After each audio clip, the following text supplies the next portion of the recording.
Ахбори Радио Озодӣ хуш омадед. Шалои Гулхоҷа ҳастам. Салом. Имрӯз 25 апрел ин мавзӯъҳоро дорем.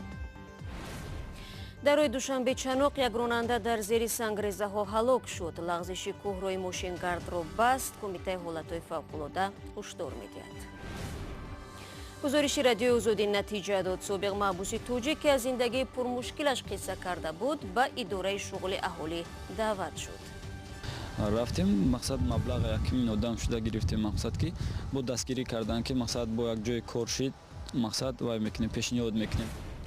садақа аз баҳри савоб. баъзи сокинони вилояти Хатлон дар арафаи моҳи Рамазон хунашонро бидуни подош мебахшанд. ба ҳамин пул ки набоша ба ҳамин хун ҳамеша садақа кардан. ин барои наҷоти мардум мақсад беспорем. бар асари резиши санг ва кӯҳпора дар рӯи Душанбе Хуҷанд як нафар ҷон бохтааст. ҳодиса дирӯз дар километри 155 шоҳро рух додааст. ронандаи 40 солаи мошини Тойота Прадоро аз зери сангреза берун оварданд. ширкати РС мегӯяд шоҳрои Душанбе-Чаноқ аз соати 10 шаби гузашта бастааст. офатҳои табиӣ дар як ҳафтаи охир дар гӯшаҳои Тоҷикистон ба камиаш 5 нафарро қурбон кардааст. мақомот даҳо хонаводаро дар ноҳияи рӯдакӣ аз манзилҳояшон берун ва ба ҷои амн кӯчонданд то дар зери сел намонанд. Кумитаи ҳолатҳои фавқулода эълон кард ки то охири моҳи апрел хатари омадани сел ва фаромадани тармаву резиши санг зиёд аст. раҳбари Кореяи Шимолӣ Ким Чен Ун гуфтааст ки дар вохӯрии нахустин бо Владимир Путин раиси ҷумҳури Русия гуфтугӯи пурборе доштааст. раҳбарони ду кишвар рӯзи 25 апрел дар донишгоҳи шаҳри Владивосток дар шарқи Дур мулоқот доштанд. суҳбати Ким Чен Ун ва Владимир Путин баъди он сурат гирифт ки гуфтугӯҳои байни Кореяи Шимолӣ ва Амрико дар бораи дасткашидани Пхеньян аз тавлиди силоҳи атомӣ бенатиҷа анҷом ёфт. баъди мулоқоти дусоатаи рӯбарӯ Ким Чен Ун гуфт: мо дар бораи масоили мавриди назари тарафайн табодули нигоҳи пурборе доштем. Владимир Путин гуфт ки ӯ ва Ким Чен Ун барои кӯҳиши танишҳо дар атрофи барномаҳои атомии Кореяи Шимолӣ суҳбати муҳиме карданд. рӯ меорем ба мавзӯъҳои дигар. собиқ маҳбусе ки чанд рӯзи пеш аз мушкилоташ бо Радиои Озодӣ суҳбат дошт, мегӯяд садои ӯ ба гӯши мақомоти дахлдор расидааст.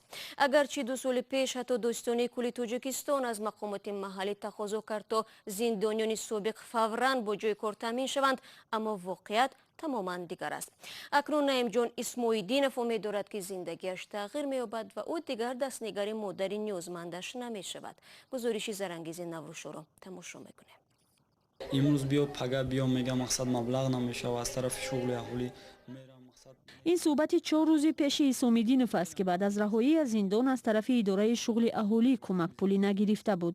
баъд аз нашри гузорише дар сомонаи Радиои Озодӣ собиқ маҳбусон ки аз зиндагии пурмушкил ва бекории Наимҷон ҳам қисса мекард, мақомот ӯро даъват ва маблағашро пардохт карданд. ба муҳлати бадаем мақсад вай наворбардори мақсад бадаем дастгириёи мақсадам Радиои Озодӣ ва мақсад вай рафтем мақсад маблағ 1 миллион одам шуда гирифтем. мақсад ки бо дастгирӣ кардан ки мақсад бо як ҷои кор шид мақсад вай мекунем, пешниҳод мекунем, мақсад бо ҷои кор пешниҳод мекунем. идораи шуғли аҳолии шаҳри Бохтар 400 сомонии кӯмакпулии якмоҳаи Наимҷонро дода ба ӯ ваъда карданд ки маблағи 2 моҳи дигарро ҳам пардохт хоҳанд кард ва ҳамчунин гуфтаанд Наимҷонро рӯзҳои наздик бо ҷои кор таъмин мекунанд. Наимҷон мегӯяд дар зиндон касби кафшергариву челонгариро аз худ кардааст, аммо ҳоло бо нафақапулии ночизи модари маъюбаш зиндагӣ дорад. ба гуфтаи ин ҷавон ки 4 моҳи пеш аз зиндон берун шуд, маҳз набуди кори мувофиқ ва мушкилоти зиндагӣ қисме аз собиқ маҳбусонро дубора ба зиндон бурдааст. мақсад бо мешава ҳолате ки уже мақсад ҷинояткор ки башди меброи муҳлати 1 сол ним сол намегарди бо бекорира даст ба ҷиноят мезанем. ба мақсад ба корҳои ношуам мезанем. агар дастгирӣ боша як ҷода кор кунем мақсад ин корҳо ин мақсад ҷинояткории чизо ай байн мераванд. масъулияти бо кор таъмин кардани маҳбусони собиқ бар дӯши ҳукуматҳои маҳаллӣ ва идораҳои шуғли аҳолӣ аст. масъулин мегӯянд ба маҳбусон барои ба роҳ мондани тиҷорати хурди худ қарзҳои имтиёзнок ва 3 моҳи аввал кӯмакпулӣ дода мешавад. аммо як пажӯҳиши идораи ҳуқуқи инсон ва риояи қонуният дар Тоҷикистон муайян кард ки баъди берун омадан аз зиндон аксари маҳбусон мисли Наимҷон зиндагии сахту пурмушкиле доранд ва онҳоро на танҳо дар корхонаҳои давлатӣ, балки ҳатто дар ширкату созмонҳои тиҷоративу хусусӣ ҳам ба кор қабул намекунанд. بینندگان عزیز، یادآور می‌شوم که رقم مخصوصی ما در وایبر و واتساپ همانا در خدمت شماست. اگر می‌خواهید خبر و عکس العمل شما در برنامه خبری رادیو آزادی نشر شود، پس با ما تماس بگیرید. شماره تلفن ما +420 724 056 681 است. در صورت دریافت خبر، عکس و یا ویدیو ما با شما تماس می‌گیریم و جزئیات را می‌پرسیم. ضمناً دو گزارش بعدی ما که از روسیه است با کمک شما بینندگان رادیو آزادی تهیه شده است. روز 24 اپریل حکم ناظر پیشین منطقوی در شهر سرپخوی روسیه صادر شد. خنک‌نظری گیورگی کوزنیتسوف به مرگ ҳувайдо тилозода دختر 5 ساله توجیک باعث گردید. падари ҳувайдо аз ҳукм розӣ нест. абдусалом саидов мегӯяд ҳамаи кормандони милисие ки дар парванда иштирок доштанд айбро ба гардани кузнецов партофтанд, вале дар ниҳоят бо ҷазои сабук ӯро раҳо карданд. додгоҳи шаҳри сербховаи русия дирӯз ҳукми нозири минтақавиеро ки хунукназарияш боиси марги ҳувайдои 5 сола шуд эълон кард. طبق قرار دادگاه گیورگی کوزنتسوف با 10 ماه کارهای اصلاحی مشغول می شود. بر علاوه او حق ندارد 2 سال در مقامات دولتی کار کند. اما پدر ҳувайдо тилозода به شدت از این حکم ناراضی است و میگوید مقامات تفتیشاتی او را فریب دادند. و قبل مقامات تفتیشاتی روسیه گیورگی کوزنتسوف 6 ایونی سال 2017 به شکایت یک زنی ساکن شهر سربخوو در نسبت الکساندر سیامین خنک‌نظری کرده است. این زن شکایت کرده است که الکساندر سیامین نسبت دختری او حرکت‌های شبحانی کرده است. اینچنین به گفته مقامات روس این ناظر منطقوی از تحقیق جنایی عمل‌های سیامین خودداری کرد و عاقبت کار به قتل وحشیانه ҳувайдо тилозода انجامید. کوزنتسوف این اتهامات را رد می‌کند. عبدالسلام سعیدوف میگوید بجز از حکم ناظر منطقوی و از روند تفتیش قضیه مرگ دخترش به کلی ناراضی است. چون به گفته او مقامات روسیه تحقیق الکساندر سیامین متهم اصلی در تجاوز و قتل وحشیانه ҳувайдои 5 ساله را نیز کشال داده ایستادند. پدر ҳувайдо میگوید او و وکیل دفاعش را حتی با پرونده آشنا نمی‌کنند. قضیه قتل ҳувайдо тилозода از 10 ماه به این طرف ادامه دارد. ҳувайдо тилозода زاده شهر کلاب روز 22 ایولی سال 2018 در نزد خانه‌شان از میدانچه بازی در شهر سربخوو ناپدید شد و جسد او را روز دیگر در بالخلطه ورزشی در نزد راهی آهن پیدا کردند. در روسیه هم میمانیم. در این کشور یک منصبداری که 2 مهاجری توجیک رو با ماشینش پخش کرد تا به حال بی‌جزا مانده است. هرچند به گفته وکیل مدافع مهاجران مجروح شده باید در پی این صدمه راننده بازداشت میشد، زیرا مهاجران توجیک از جای معین شده میگذشتند و عامل این فاجعه منصبداری روس است. کایومرسیاتو با تفصیلات بیشتر این موضوع.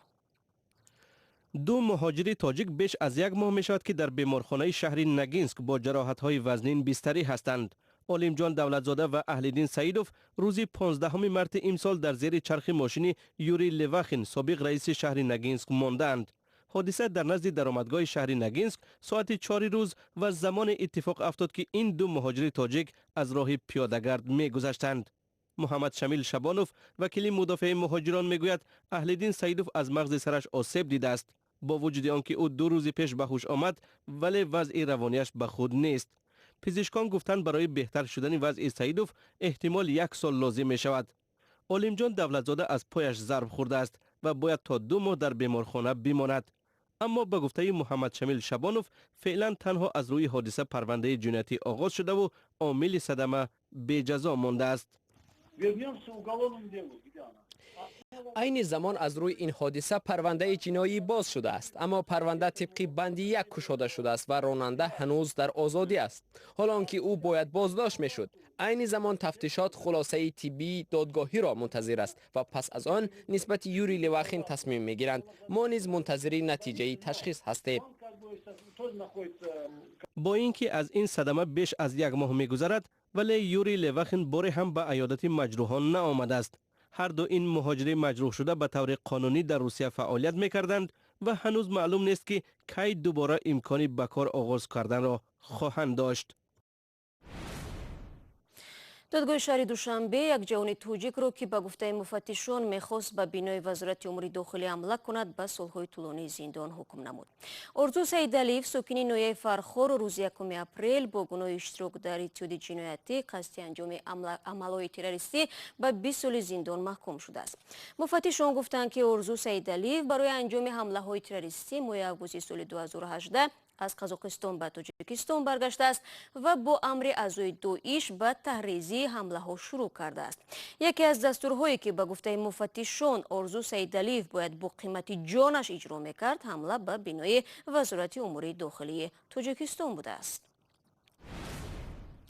барномаро идома медиҳем. Кумитаи оид ба корҳои дини Тоҷикистон арзиши ҳаҷи имсоларо 35128 сомонӣ муайян кард.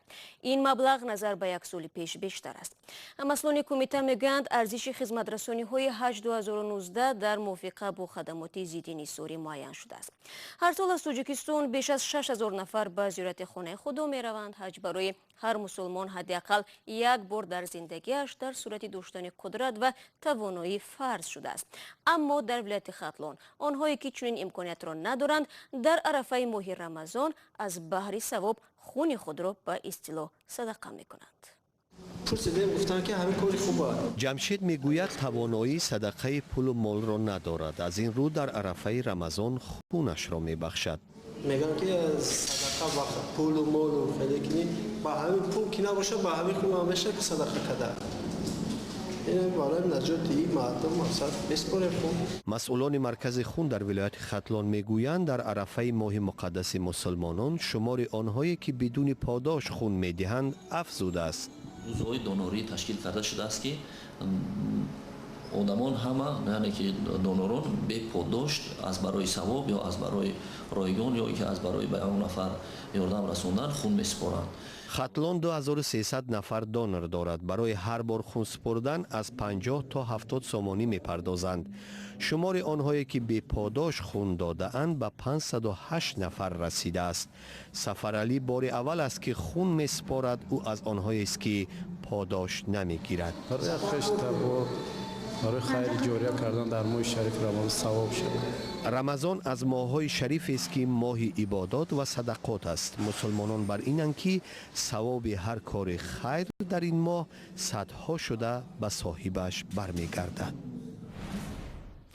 пажӯҳишгарони тоҷик дар ноҳияи ёвони вилояти Хатлон кафтори рахрахро навор бардоштанд ки то 4 соли пеш гумон мерафт нобуд шудааст. кормандони анҷумани муҳофизони табиати Тоҷикистон 5 соли пеш ба ҷустуҷӯи ин ҳайвони нодир шурӯъ карданд. ҳоло мегӯянд беш аз 40 сари онро сабт намуданд. Мумин Аҳмадӣ мавзӯъро идома медиҳад.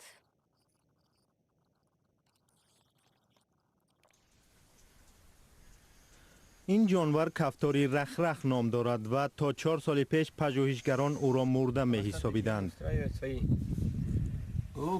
анҷумани муҳофизони табиати Тоҷикистон дар ноҳияи Ёвон макони зисти ӯро пайдо карданд ва навор бардоштанд. дар яке аз ин рӯзҳо макони зисти кафтори рахрахро пайдо кардем. мо камераҳои наворбардорӣ гузоштем ва наворҳои хуб дастрас кардем. кафтори рахрахро дар Тоҷикистон гурги дултаниз мегӯянд. мардуми тоҷик ҳайвони наҳсаш мепиндоранд. табиатшиносон мегӯянд ин андешаи ботил боиси камшумор шудани кафтор шудааст. олимон мегӯянд кафтор табиатро аз ифлосиҳо тоза мекунад. мо бояд ин ҳайвони нодир ва камшуморро ҳифз ва муҳофизат намоем. бо хӯрдани мурдаи ҳайвонот аввал ин ки он табиатро аз мурдаҳо тоза мекунад ва дуюм монеъ мешавад ба паҳнгардии барангезандаҳои бемориҳои сироятӣ дар байни ҳайвонот. табиатшиносон мегӯянд ҳоло 40 сари кафторро дар ҳудуди вилояти Хатлон ҳисоб кардаанд. ва Дилшод Назаров, гурзандози машҳури тоҷик дар мусобиқоти қаҳрамонии Осиё оид ба варзиши сабук дар пойтахти Қатар шаҳри Доҳа дар гурзандозӣ соҳиби медали тилло гардид. ин панҷумин нишони тиллои ӯ дар қаҳрамонии Осиё ба шумор меравад. Дилшод Назаров ки 6 май 37 сола мешавад, гурзро ба дурии 76 метру 14 сантиметр ҳаво дода ҷои аввалро касб намуд. табрик мекунем.